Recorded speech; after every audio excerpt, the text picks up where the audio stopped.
দেখুন বন্ধুরা, এই লোকটির গাড়ি খারাপ হয়ে গেছে, কি করবে খুঁজে পাচ্ছে না। একটা গাড়ি এসে দেখুন হাত দেখাচ্ছে, ও গাড়ি ওভারটেক করে চলে যাচ্ছে, বলছে যা রে যা, আমাকে চাপালে নিন তো। বর্ষাকালে রোডটা এসবি তোর কোনো তালন তালন করে দেবো। ভিডিওটা যদি ভালো লাগে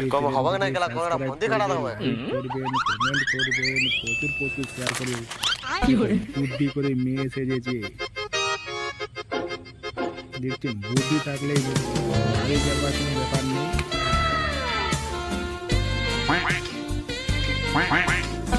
চাপো সেগুলো দেখুন, শেষ পর্যন্ত থাকুন। ভিডিও ভালো লাগলে সাবস্ক্রাইব করবেন।